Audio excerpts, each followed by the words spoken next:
Hello students, welcome back to my channel. तो हम सॉल्व कर रहे थे एच सी वर्मा बुक से सिंपल हार्मोनिक मोशन के क्वेश्चंस, और हमने पहली वीडियो में क्वेश्चन नंबर 12 तक सॉल्व कर लिया था और आज शुरू करने वाले हैं क्वेश्चन नंबर 13 के साथ।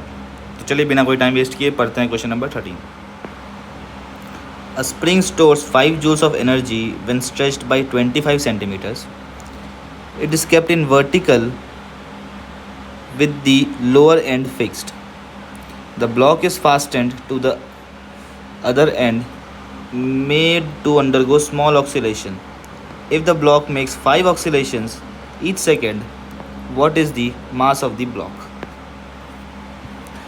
तो देखिए यहाँ पे मेरे पास गिवन है कि स्प्रिंग के पास एक एनर्जी स्टोर्ड है दैट इज़ 5 joules जब ये 25 सेंटीमीटर से स्ट्रेच हुआ है, यानी कि हाफ के X square is given as 5 joules where X is 0.25 metres.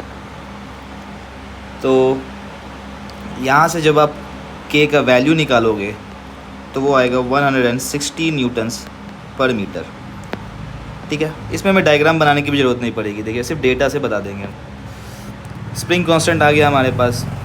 अब देखिए आगे का क्वेश्चन क्या बोल रहा है कि ब्लॉक मेक्स 5 ऑक्सीलेशंस ईच सेकेंड, यानी कि मेरे पास यहाँ पे क्या गिवन है, मेरे पास यहाँ पे एक्चुअल में फ्रीक्वेंसी गिवन है। फ्रीक्वेंसी क्या होता है, एक सेकेंड में कितने ऑक्सीलेशंस कर सकते हैं। तो फ्रीक्वेंसी का फॉर्मूला होता है 1/टाइम पीरियड, और टाइम पीरियड 1/टाइम पीरियड का फॉर्मूला क्या होगा, टाइम पीरियड का हमने फॉर्मूला ऊपर में देखा था, ये होता है टाइम पीरियड का फॉर्मूला। तो इसी को उल्टा कर देते हैं तो ये हो जाएगा 1/2 रूट अंडर k/m, और फ्रीक्वेंसी कितना दिया है, 5 ऑक्सीलेशंस। तो यहाँ से बस अब मेरे पास सारे डेटा है। 1/2 k का value is 160/m equal to 5 oscillations. तो यहाँ से मास का वैल्यू मालूम चल जाएगा, that will be 0.16 kgs। Next question number 14. A small block of mass m is kept on the big block of mass m, which is attached to the vertical spring of spring constant k. The system oscillates vertically. तो पहले हम scenario बना लेते हैं। Question number 14 में शायद से एक डायग्राम भी है, तो मैं डायग्राम आपके लिए बना देता हूँ। तो आई होप आपको ये सारे एसएचएम के क्वेश्चंस इजी लग रहे होंगे।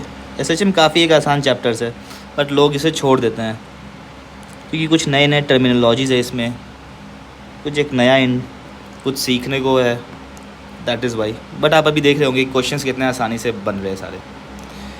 तो ये डायग्राम गिवन है मेरे पास, ठीक है।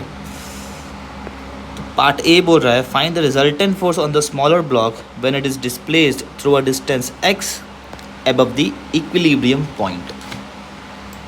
तो इक्विलिब्रियम पॉइंट से जब x डिस्प्लेस करेंगे तो what will be my omega. पहले देखिए मैं इस सिस्टम का ओमेगा पहले पता कर लेता हूँ। ओमेगा क्या होता है, root under k/m।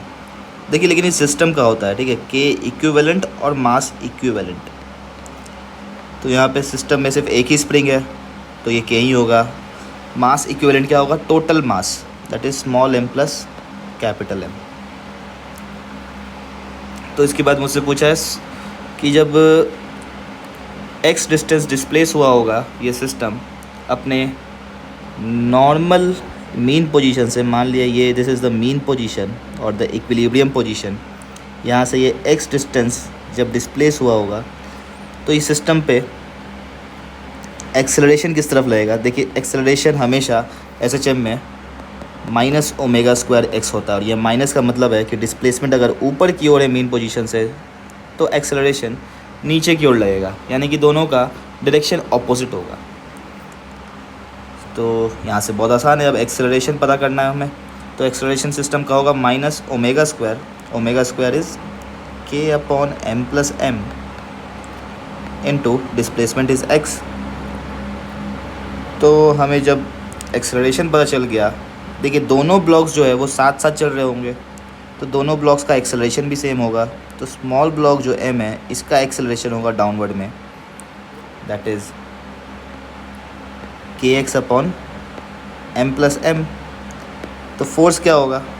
Force is mass into acceleration. Net force जो होता है that is mass into acceleration. तो यहाँ से बहुत आसानी से हमारे पास एफ नेट पता चल गया, that is m kx upon m plus m। This is my part A. Next part देखते हैं। Find normal force on the smaller block at this position.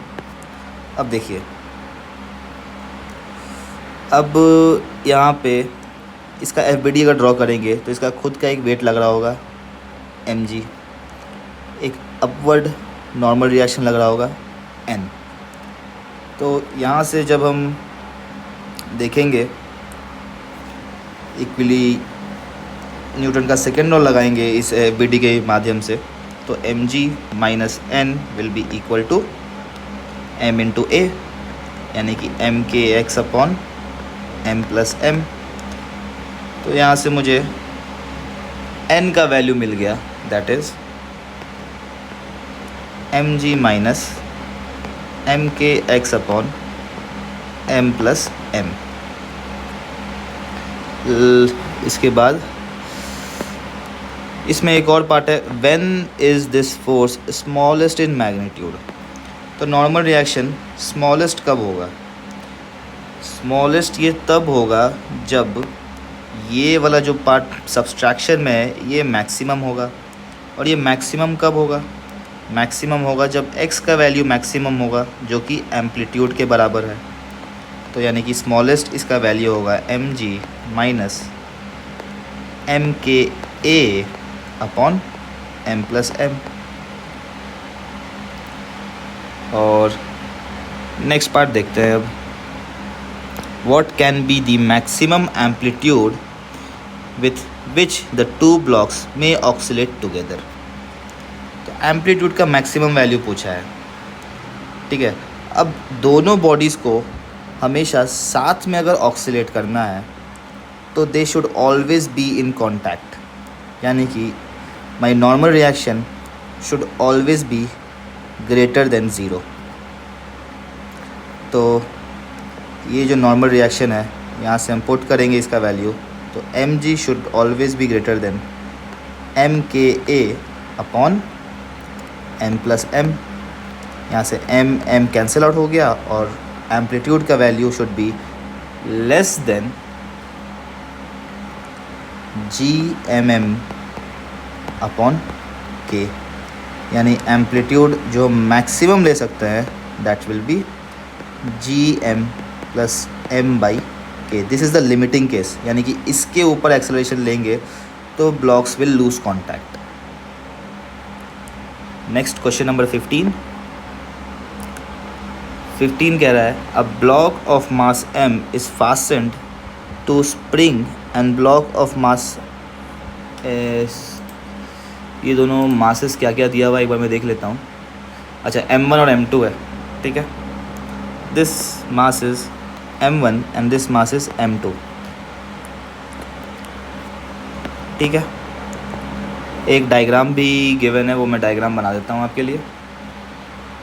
देखिए स्प्रिंग के केस में ना, चाहे वो वर्टिकल हो, हॉरिजॉन्टल हो या फिर इंक्लाइंड हो, जैसा कि इस केस में है, जो सिस्टम का ओमेगा होता है that is always root under k equivalent upon m equivalent, ठीक है।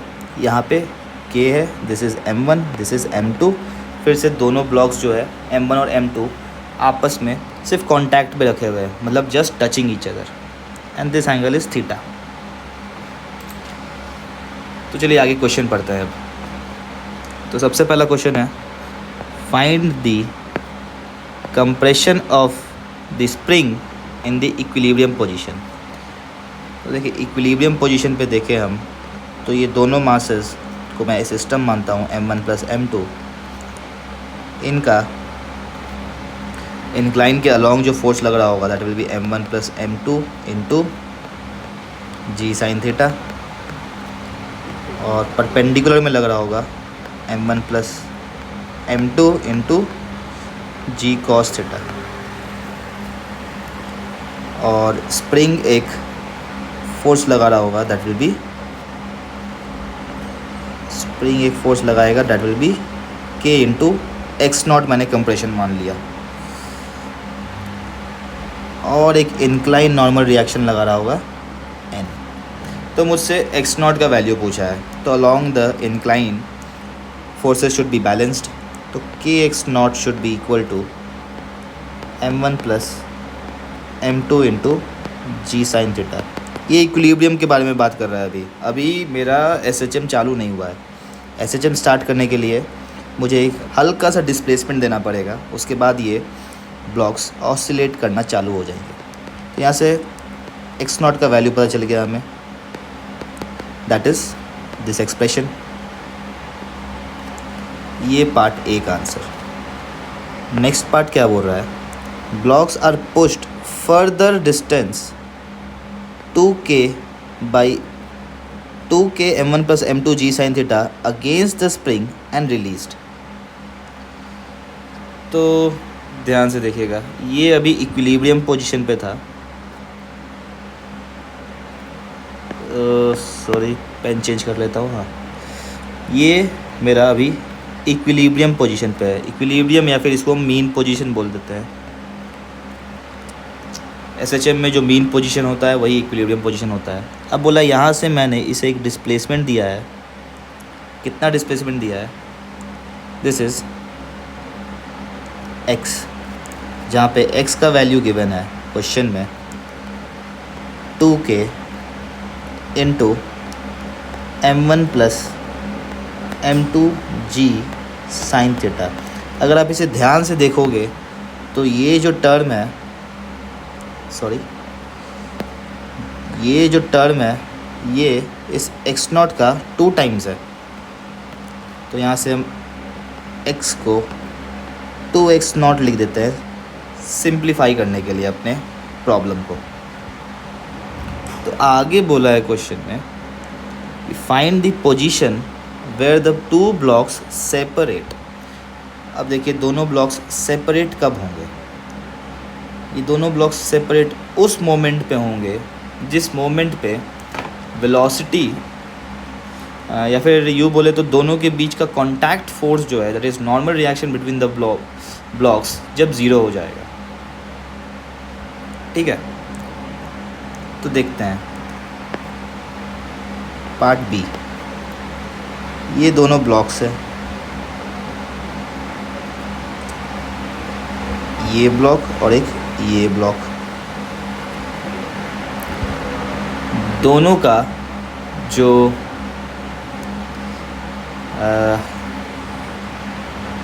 सिंपल मैं m2 को देखता हूँ। ठीक है, m2 पे एक तो फोर्स नीचे की ओर लग रहा होगा इसका वेट के कारण, that is m2g sine theta. Normal reaction लगा रहा होगा m1 block, let this B n1। और ये पूरा सिस्टम नीचे की ओर एक्सेलरेट कर रहा होगा। कितने से, एक चीज़ और, ये जो सिस्टम है ना, ये हमेशा नीचे की ओर जब एक्सेलरेट करेगा तभी ये हमारा कांटेक्ट लूज़ करने का चांस होगा। ऊपर की ओर एक्सेलरेट करने के टाइम चांस नहीं होगा। इस बारे में एक बार आप खुद से सोचना कि क्यों ऊपर के टाइम जब ये ऊपर की ओर सिस्टम एक्सेलरेट कर रहा होगा तो कांटेक्ट लूज़ नहीं करेगा। ठीक है, ये आप एक बार खुद से सोचना और मुझे कमेंट सेक्शन में बताना। और नीचे की ओर एक्सेलरेशन क्या होता है, acceleration is omega square x. ठीक है, तो यहाँ से अगर हम अपना न्यूटन का सेकेंड लॉ लगाएंगे तो आ जाएगा m2g sine theta minus n1 should be equal to m2 omega square X. और ये x और ये x दोनों डिफरेंट है, मैं इसको x1 बोल देता हूँ। ठीक है, तो यहाँ से m2 will be cancelled out. और ओमेगा जो होगा इस केस में भी मैंने अभी बताया, स्प्रिंग मास सिस्टम के लिए omega is always k system upon m system. तो k upon mass of the system is m1 plus m2। तो कॉन्टैक्ट लूज़ करने के लिए ये जो n1 का वैल्यू है दिस शुड बी 0। तो जिस मोमेंट पे ये नॉर्मल रिएक्शन 0 होगा उसी मोमेंट पे जो ब्लॉक्स है वो कॉन्टैक्ट लूज़ कर देंगे, यानी कि g sin theta should be equal to omega square that is k x1 upon m1 plus m2। यहाँ से x1 का वैल्यू मिल गया मुझे that is m1 plus m2 into g sin theta by k। ठीक है, तो देखिए ये कौन सा पॉइंट आया है, ज़रा ध्यान से देखिएगा। ये यहाँ से x0 पॉइंट आया है, ठीक है। तो मीन पोजीशन जो फ़िलहाल x0 अपने नेचुरल लेंथ से ये x0 कंप्रेस था, वापस से उसी मीन पोजीशन पे अगर आप देखोगे तो वहीं पे मेरा ब्लॉक्स कांटेक्ट लूज़ कर रहा है, ठीक है। तो कहाँ पे लूज़ कर रहा है contact? At natural length of the spring.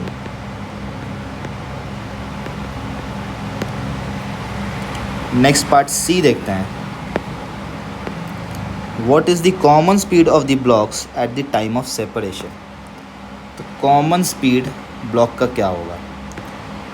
Common speed निकालने के लिए मुझे अब x का वैल्यू पता है कि कौन से पोजीशन पे मेरा जो दोनों ब्लॉक्स है वो सेपरेट हो रहा है। तो उस पोजीशन पे हम सिंपली अपना वेलोसिटी और x वाला relation that is v square equal to omega square a square minus x square लगा देंगे। और देखिए तो v होता है actually plus minus omega root under a square minus x square. और एम्पलीट्यूड क्या होगा? एम्पलीट्यूड मैंने जितने से डिस्प्लेस किया है, इसको मैंने 2x0 से डिस्प्लेस किया है, तो एम्पलीट्यूड भी 2x0। और मेरा पोजीशन जो आया है x, ये जो पोजीशन आया है x1 this is also equal to x0। तो v will be equal to plus minus omega root under a square will be amplitude is 2x0 square minus x1, ये x1 है, x1 पे निकाल रहे हैं, और x1 जो है वो भी x0 के बराबर है। तो जब आप इसे कैलकुलेट करोगे तो v will be equal to plus minus √3 omega x। और यहाँ से आप ओमेगा का वैल्यू पुट करोगे, ओमेगा और x का वैल्यू पुट करोगे, x इज़ एक्चुअली x0। तो ओमेगा x0 का वैल्यू पुट करने के बाद आपको v का जो मैग्नीट्यूड है, एक्चुअली मैग्नीट्यूड ही पूछा है, तो मैग्नीट्यूड आ जाएगा आपके पास 3m1 plus m2 upon k into g sine theta. Next question number 16। Question number 16 में एक डायग्राम गिवन है, वो डायग्राम मैं आपके लिए बना देता हूँ। क्वेश्चन नंबर 16 एक काफ़ी बढ़िया क्वेश्चन है, मैं आपको सजेस्ट करूँगा एक बार आप ये क्वेश्चन खुद से करके देखो और उसके बाद सॉल्यूशन देखना।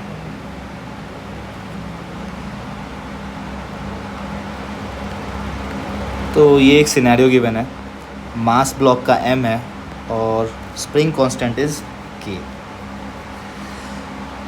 यहाँ पे सारे वैल्यूज़ क्वेश्चन में जो गिवन है वो मैं लिख देता हूँ। गिवन है कि k का वैल्यू इज़ 100 न्यूटन पर मीटर, मास इज़ 1 kgs,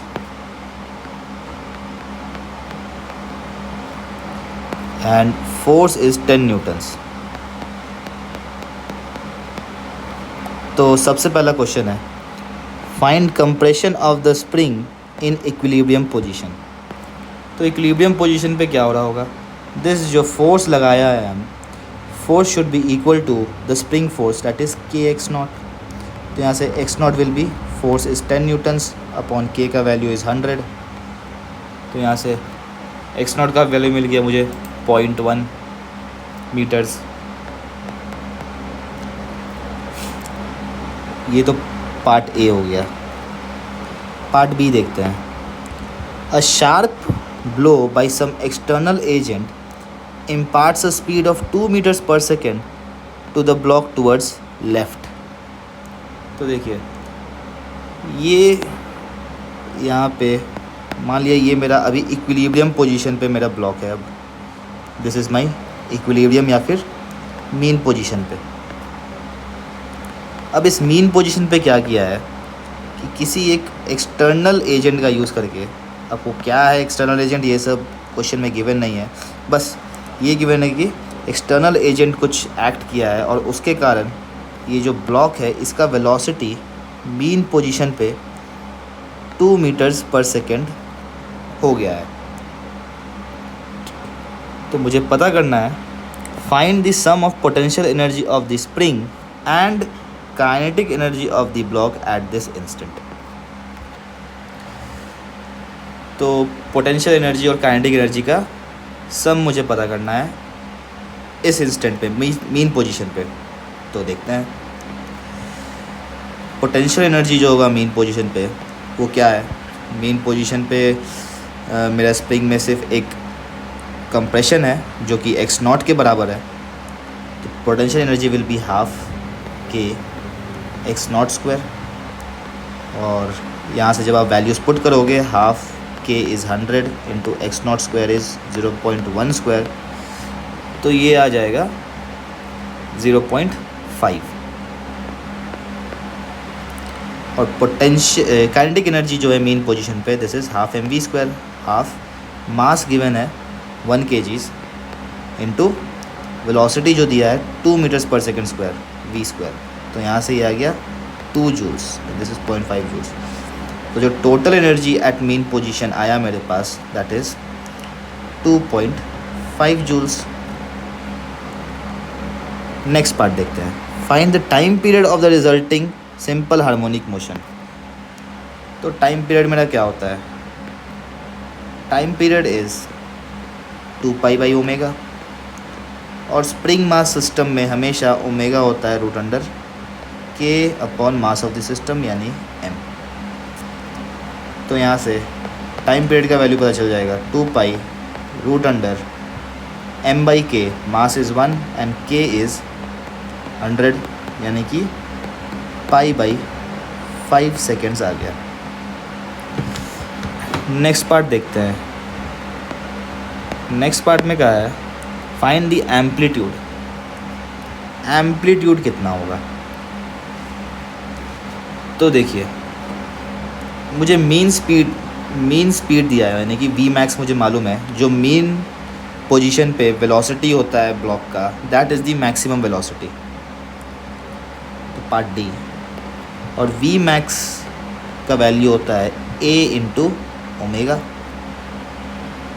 यानी कि वी मैक्स 2 मीटर्स पर सेकेंड स्क्वायर। एम्पलीट्यूड मुझे पता करना है एंड ओमेगा, यहाँ से ओमेगा कितना आएगा, omega will be k is 100 upon 1 root under 100 is 10 यानी कि 10। यहाँ से एम्पलीट्यूड का वैल्यू पता लग गया हमें that is 0.2 metres. Next part e. Part e में कहा है right the potential energy of the spring when the block is at left extreme. तो जब लेफ़्ट एक्सट्रीम पे मेरा ब्लॉक होगा तो उस केस में देखिए क्या हुआ होगा।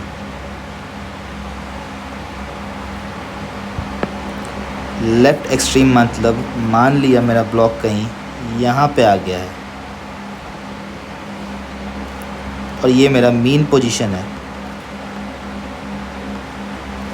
तो मीन पोजीशन पे ऑलरेडी मेरा स्प्रिंग कुछ एक लेंथ से कंप्रेस था दैट वाज 0.1 मीटर्स, और फर्दर ये मीन पोजीशन से अपने एक्सट्रीम पे जब गया है तो ये फर्दर ए से कंप्रेस होगा दैट इज़ 0.2 मीटर्स। तो टोटल कंप्रेशन जो आया स्प्रिंग में दैट इज़ 0.3 मीटर्स का। तो पोटेंशियल एनर्जी जो होगा स्प्रिंग में that will be half k into X square, और यहाँ से ये आ जाएगा 4.5 जूल्स के बराबर। नेक्स्ट पार्ट F देखते हैं, इसको मैं U1 बोल देता हूँ। नेक्स्ट पार्ट F बोला है right the potential energy of the spring when the block is at right extreme. तो देखिए जब राइट एक्सट्रीम पे मेरा ब्लॉक होगा तो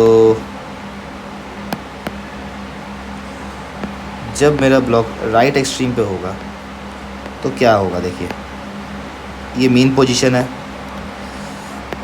मीन पोजीशन से जो नेचुरल लेंथ का दूरी है यानी कि जो कंप्रेशन है इनिशियली स्प्रिंग में दैट वाज 0.1 मीटर्स, और राइट एक्सट्रीम कहाँ पे है, ये A = 0.2 मीटर्स पे है। यानी कि नेचुरल लेंथ से जो अब कंप्रेशन आया, सॉरी इलोंगेशन आया जो स्प्रिंग में दैट इज़ 0.1 मीटर्स। तो जो पोटेंशियल एनर्जी होगा इस पॉइंट पे that is half into K into X square, this is 0.5 joules. तो देखिए फाइनल पार्ट इसका बढ़िया है थोड़ा सा। Explain why this does not violate the principle of conservation of energy. तो ध्यान से देखिएगा, दिस वॉज माई ब्लॉक, ये मेरा ब्लॉक है जो कि SHM कर रहा है। इनिशियली ये मीन पोजीशन पे है, तो मीन पोजीशन पे जो मेरा एनर्जी आया था that was mean position 2 joules. फिर जब लेफ़्ट एक्सट्रीम पे गए तो यहाँ पे एनर्जी आया है, टोटल एनर्जी है 4.5 जूल्स, और जब राइट एक्सट्रीम पे गए तो यहाँ पे जो टोटल एनर्जी हो गया ब्लॉक का दिस इज़ 0.5 जूल्स। तो SHM में क्या होता है कि एनर्जी हमेशा कंजर्व्ड होता है, लेकिन यहाँ पे हम देख रहे हैं कि एनर्जी का वैल्यूज़ चेंज हो रहा है। ये चेंज क्यों हो रहा है? चेंज इसलिए हो रहा है क्योंकि एक एक्सटर्नल फोर्स लगाया है हमने, ठीक है। तो ये फोर्स जो है ये भी कुछ ना कुछ वर्क कर रहा होगा। जैसे कि अगर हम, ये मीन पोजीशन है, this is state 1, this is state 2। अगर मैं वर्क डन बाई फोर्स क्या होता है, work done by force is the total energy, actually difference in total energy यानी कि चेंज इन एनर्जी।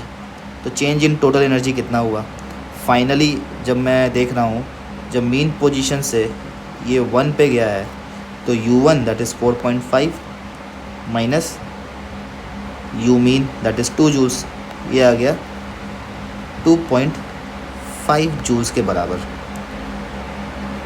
और ऐसे वर्क हम देखेंगे तो मेरे पास फोर्स का वैल्यू गिवन था 10 न्यूटन्स, और ये जो डिस्टेंस था ये भी गिवन था मेरे पास। ये कितना गिवन था, सॉरी दिस इज़ नॉट 2, हमने निकाला था ये, दिस वाज 2.5। तो this will be 2.5 and minus 2.5 is 2 joules.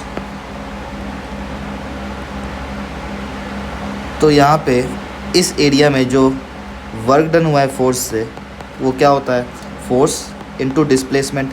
Displacement भी जो हुआ है वो in the direction of force हुआ है, और डिस्प्लेसमेंट एम्पलीट्यूड के बराबर हुआ है यानी कि 0.2। तो यहाँ से हम देखेंगे तो फोर्स 10 × 0.2 दिस इज़ 2 जूल्स, और ये मैच भी कर रहा है। तो यहाँ से हम वेरीफाई भी कर लिए कि मेरा कंजर्वेशन ऑफ एनर्जी जो है वायलेट नहीं हो रहा है। क्यों नहीं वायलेट हो रहा है, क्यों बराबर नहीं आया, क्योंकि एक्सटर्नल फोर्स एक्ट कर रहा है मेरे ब्लॉक पे। तो इसके कारण वर्क डन भी मुझे अकाउंट में लेना होगा। नेक्स्ट क्वेश्चन नंबर 17 देखते हैं। क्वेश्चन नंबर 17 में कुछ डायग्राम्स गिवन है। सबसे पहला डायग्राम जो ए है that is something like this. Actually मैं इसे थोड़ा टाइम बचाने के लिए, ये हो गया, ये दूसरा डायग्राम और ये तीसरा डायग्राम। ठीक है, पहला डायग्राम में दिस मास इज़ m, ये दो स्प्रिंग से कनेक्टेड है K1 एंड K2। दूसरे डायग्राम में ये फिर से मास m, ये एक स्प्रिंग इधर K1 और दूसरा K2। तीसरे में ये कुछ दो स्प्रिंग से कनेक्टेड है, इस बार दोनों सीरीज़ में है, this is K1, this is K2। Sorry अगर आपको ये फिर से बना देता हूँ मैं, ये पहला स्प्रिंग है और फिर दूसरा स्प्रिंग है, मास m, this is K1, this is K2। तो ईच केस में मुझे क्या बताना है, ईच केस में मुझे टाइम पीरियड बताना है। तो देखिए पहले सिस्टम का K इक्विवेलेंट क्या होगा। इस केस में, केस ए जो है, इस केस में मेरे दोनों स्प्रिंग्स पैरेलल में लगे हुए हैं, तो पैरेलल में जो K इक्विवेलेंट होता है that is K1 plus K2। Case B में देखें हम, तो यहाँ पे भी मेरे स्प्रिंग्स, आपको लग रहा होगा कि ये सीरीज़ में है, बट नहीं, ये भी पैरेलल में है। क्यों पैरेलल में है? क्योंकि देखिए पैरेलल में क्या होता है कि हम ब्लॉक को कोई एक x डिस्प्लेसमेंट देंगे तो दोनों स्प्रिंग्स में भी सेम डिस्प्लेसमेंट आएगा। K1 भी x डिस्प्लेस करेगा और स्प्रिंग 2 भी x से डिस्प्लेस करेगा। सेम यहाँ पे अगर हम देखें, यहाँ पे मैंने अगर x डिस्प्लेसमेंट दिया है तो जो K1 है ये भी x से इलोंगेट करेगा और K2 जो है वो x से कंप्रेस होगा, यानी कि अभी भी दोनों में स्प्रिंग फोर्स का वैल्यू सेम ही है, तो ये भी पैरेलल में है। और ये थर्ड पार्ट तो बताने की ज़रूरत नहीं है, सीरीज़ में है। तो सीरीज़ में फॉर्मूला होता है 1/k इक्विवेलेंट होता है 1/K1 प्लस K2। बस अब K इक्विवेलेंट का वैल्यू आ गया, तो टाइम पीरियड का वैल्यू क्या होता है, time period is 2π/m/K equivalent. तीनों केसेस में K इक्विवेलेंट का वैल्यू लिख देंगे और वहाँ से T1, T2, T3 पता कर लेंगे। Next question number 18। Question number 18 कह रहा है, पहले एक डायग्राम है सिंपल सा, ये भी स्प्रिंग मास सिस्टम ही है। स्प्रिंग मास सिस्टम में आपको समझ में आ गया होगा कि ओमेगा हमेशा √K/m होता है और K का वैल्यू स्प्रिंग्स का सीरीज़ कनेक्शन या पैरेलल कनेक्शन जिसमें लगा हो उस हिसाब से हम देख लेंगे। चलिए देखते हैं। Spring shown in the figure is unstretched when a man starts pulling on the cord. The mass of the block is m and if the man exerts a constant force F, यानी कि इसने F force exert किया है, find the amplitude and the time period of motion of the block. तो देखिए ये मेरा initially पूरा सिस्टम रेस्ट पे था, यानी कि स्प्रिंग मेरे नेचुरल लेंथ पे था। अब यहाँ से मैंने फोर्स लगाना चालू किया है, तो जब फोर्स लगाना चालू किया होगा तो ये आगे जाएगा, आगे जाते जाते अपने एक मीन पोजीशन पे आएगा। पहले what will be this mean position? This mean position will be F/K।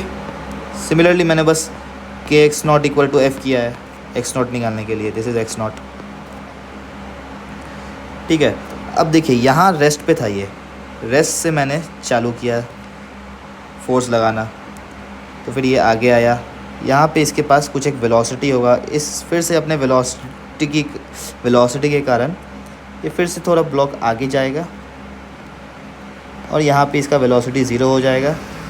फिर यहाँ पे स्प्रिंग फोर्स का वैल्यू F से ज़्यादा हो जाएगा, तो ये ब्लॉक फिर पीछे आना चालू हो जाएगा। ठीक है, ये पूरा SHM का केस है। तो SHM का केस है, तो यहाँ पे देखिए मीन पोजीशन मेरा यहाँ पे है, ये दोनों मेरे एक्सट्रीम एंड्स हो गए। तो एम्पलीट्यूड क्या है, एम्पलीट्यूड इसी पार्ट को तो एम्पलीट्यूड कहते हैं, एंड इसका वैल्यू इज़ एफ बाई के। तो पार्ट ए एम्पलीट्यूड का वैल्यू इज़ एफ बाई के। Time period of the block कितना होगा? टाइम पीरियड बहुत बार बता चुका हूँ मैं। स्प्रिंग मास सिस्टम में होता है 2 पाई बाई ओमेगा, ओमेगा होता है इसके लिए के बाई एम, तो उल्टा हो जाएगा root M by K. Part B, energy stored in the spring when the block passes through equilibrium position.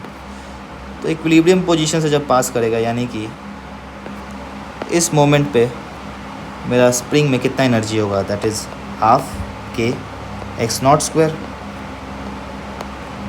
And this is half k into x naught will be F square upon के square. तो ये आ गया f square upon 2k। और last part, kinetic energy of the block at this position. यहाँ पे kinetic energy कितना होगा? तो देखिए part c, same mean position पे काइनेटिक एनर्जी पूछा है। तो वेलोसिटी कितना होगा? मीन पोजीशन में वेलोसिटी मैक्सिमम होता है, और this is equals to a omega.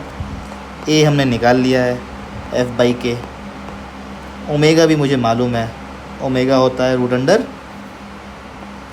के बाई एम। तो काइनेटिक एनर्जी जो होगा यहाँ पे, kinetic energy will be half M into V square. V square will be F square upon के square into K by M. यहाँ से m एंड m कैंसिल आउट, एक k यहाँ से कैंसिल आउट, और t will be equal to F square upon 2k। Next question number 19। A particle of mass m is attached to 3 springs A, B, C of equal constant force constants या फिर spring constants K as shown in the figure। तो देखिए figure में बना देता हूँ। Figure कुछ ऐसा है,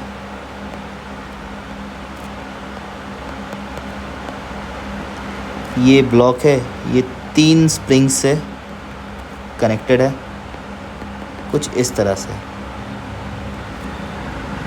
और ये एंगल 90 डिग्री गिवन है एंड दिस एंगल गिवन है 45 डिग्रीज। ठीक है, और ये है ए बी एंड सी। तो देखिए यहाँ पे बोला है if particle is pushed slightly against the spring c and released, find the time period of oscillations. तो ये पार्टिकल जो है, इसको मान लिया x डिस्टेंस पुश किया है मैंने सी स्प्रिंग के अलॉन्ग, तो मुझे इस SHM का, तो फिर देखिए पुश करने से क्या होगा, ये ब्लॉक फिर आगे पीछे ऐसे रोटेट करेगा, रोटेट नहीं सॉरी ऑसिलेट करेगा। तो इसका मुझे टाइम पीरियड पता करना है। ठीक है, देखिए यहाँ भी मेरा स्प्रिंग मास सिस्टम तो है, लेकिन इसका जो है के इक्विवेलेंट थोड़ा अलग तरीके से निकालते हैं। मैं पहले आपको सिंपल इसको मैं आपको फोर्सेस से दिखाता हूँ कैसे इसका निकालेंगे हम। ठीक है, एक चीज़ समझिएगा आप पहले। यहाँ पे मैं चलिए एक ये ले लेता हूँ, एक सिंपल सा केस। देखिए दिस इज़ के एंड दिस इज़ ऑल्सो के। अब जब मैं ब्लॉक को, ये मेरा ब्लॉक है, इसे मैं x डिस्टेंस पुश करूँगा, तो ये जो स्प्रिंग है इसमें कितना इलोंगेशन आएगा। ये जैसे x डिस्टेंस गया इधर, दिस इज़ 45 डिग्री, तो ये स्प्रिंग जो है ये इधर की ओर इलोंगेट होगा, that will B x cos 45 degree, या फिर मैं इसे वो थीटा बोल देता हूँ फ़िलहाल अभी के लिए, x cos थीटा। तो सिमिलरली ये वाला जो स्प्रिंग है इसमें भी जो इलोंगेशन आएगा that will B x cos theta.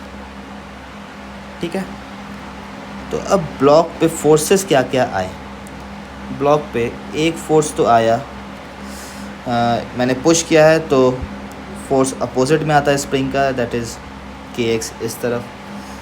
फिर ऊपर के दोनों स्प्रिंग्स जो 90 डिग्री पे है दैट गॉट इलोंगेटेड, तो फोर्स जो है कुछ इस तरह एक्ट करेगा इधर पे के एक्स कॉस थीटा, और इधर में भी के एक्स कॉस थीटा। तो इन फोर्सेस को हम पहले ब्रेक करते हैं। तो इस लाइन के अलोंग में जो आएगा, ये एंगल अभी भी थीटा है, ये भी थीटा है क्योंकि 45 डिग्रीज था, तो ये थीटा थीटा। तो यहाँ पे आएगा क्या, 2kx कॉस स्क्वायर थीटा आएगा। आप दोनों का फोर्स का कंपोनेंट लेके ऐड करोगे तो ये आएगा। और परपेंडिकुलर में देखोगे तो यहाँ पे आएगा kx cos theta sine theta, और इस साइड में भी kx cos theta sine theta. तो ये दोनों कंपोनेंट्स बराबर है तो ये आपस में कैंसिल आउट हो जाएंगे। तो जो नेट फोर्स मुझे मिला that is kx, that is ये वाला kx plus 2kx cos square theta plus 2kx cos square theta. तो यहाँ से जब मैं थीटा को 45 डिग्री पुट करूँगा तो कॉस थीटा इज़ 1/√2 और कॉस स्क्वायर थीटा हो जाएगा 1/2। तो 2kx इंटू 1/2 इज़ kx, तो kx प्लस kx इसका वैल्यू आ जाएगा kx when theta is 45 degrees. बस इतना आपने सॉल्व कर लिया। यहाँ से k इक्विवेलेंट का वैल्यू 2k आ गया। तो k इक्विवेलेंट 2k है, तो टाइम पीरियड क्या होगा, टाइम पीरियड इज़ 2π√अंडर m/k इक्विवेलेंट, और k इक्विवेलेंट इज़ 2k। तो this will be answer. Next question number 20 देखते हैं। क्वेश्चन 20 कह रहा है repeat the previous exercise if the angle between each pair of spring is 120 degrees initially. तो देखिए इस बार जो है एंगल्स 120 डिग्रीज़ है सारे स्प्रिंग्स के बीच में।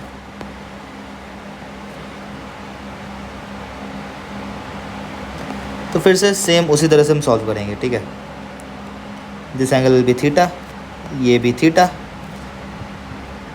और थीटा इस बार क्या होगा 120 का आधा 60 डिग्रीज़, ये भी 60 डिग्रीज़। तो फिर से अगर हम इस ब्लॉक को कुछ x डिस्टेंस से पुश करेंगे तो ब्लॉक पे क्या क्या फोर्सेस आएंगे।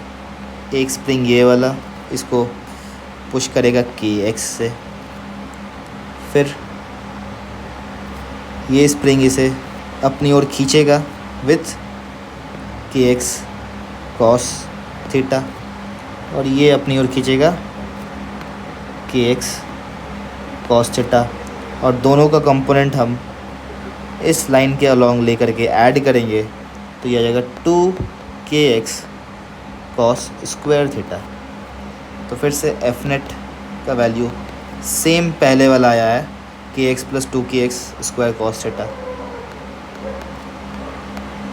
kx cos स्क्वायर थीटा, और यहाँ पे इस बार थीटा का वैल्यू रहता है 60 डिग्रीज़। तो cos 60 होता है 1/2, तो cos स्क्वायर 60 होगा 1/4, तो kx प्लस kx/2 आएगा ये 3kx/2, और इस बार मेरा k इक्विवेलेंट का वैल्यू यहाँ से आ गया 3k/2। k इक्विवेलेंट मतलब मेरे x के साथ कौन सा टर्म मल्टीप्लाई में है, ये टर्म मल्टीप्लाई में है, तो यही होगा मेरा k इक्विवेलेंट, ठीक है। और यहाँ से फिर बस अब टाइम पीरियड पता करना है। टाइम पीरियड होता है 2π√अंडर m/k equivalent, k equivalent is 3k/2। This is my answer. Next question number 21 देखते हैं। तो क्वेश्चन 21 कह रहा है, एक डायग्राम गिवन है, मैं वो डायग्राम बना देता हूँ।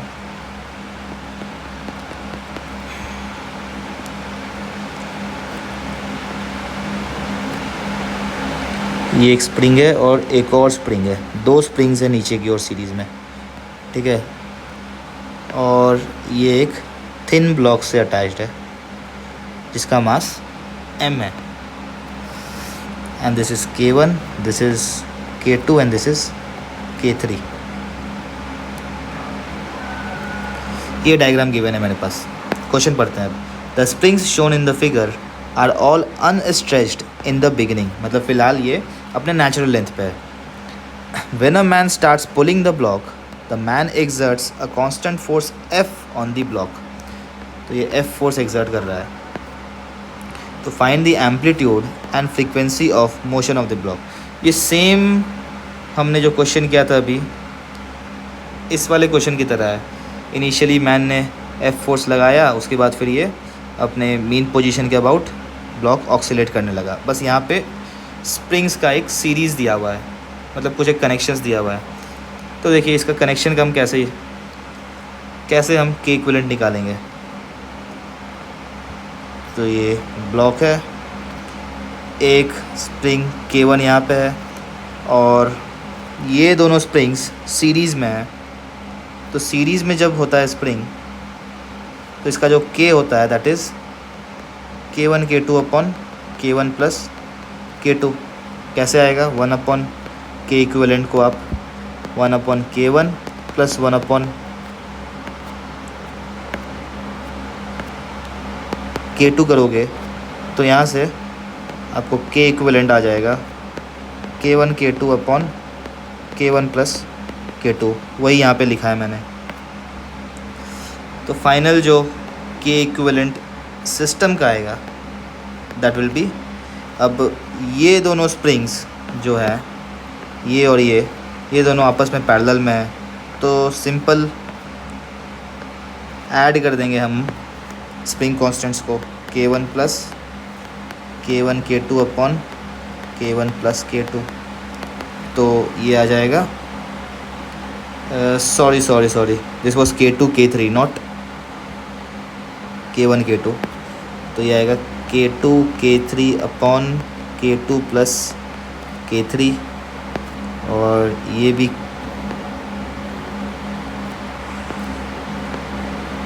K2 K3 था, K2 K3 upon K2 plus K3। तो देखिए यहाँ से आ गया, इसे जब आप सॉल्व करोगे तो ये आएगा K1 K2 plus K1 K3 plus K3 K2 upon K3 plus K2। K equivalent आ गया सिस्टम का। बस अब एम्पलीट्यूड पता करना है। एम्पलीट्यूड कितना था? एम्पलीट्यूड ये मीन पोजीशन से कितना दूर है? x0 दूर है। ये मीन पोजीशन है इसका, जो इक्विलिब्रियम पोजीशन है। तो ये डिस्टेंस कितना होगा? दिस डिस्टेंस विल बी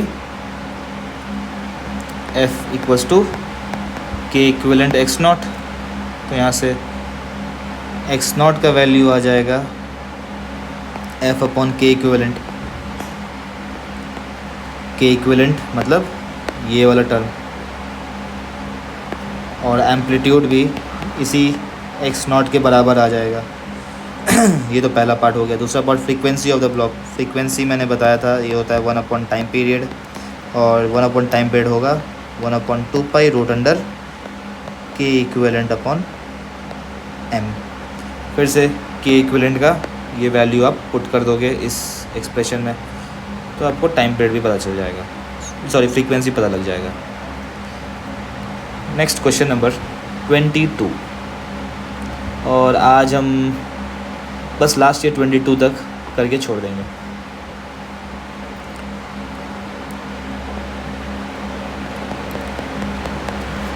तो देखिए क्वेश्चन नंबर 22 में 3 स्प्रिंग्स है।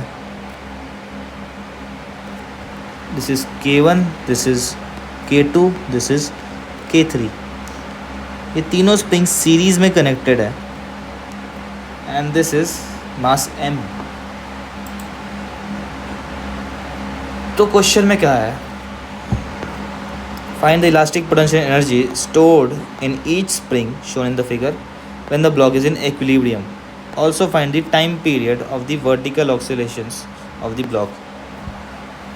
तो सबसे पहला तो मुझसे पूछा है कि इलास्टिक पोटेंशियल एनर्जी क्या होगा इक्विलिब्रियम पोजीशन पे। तो देखिए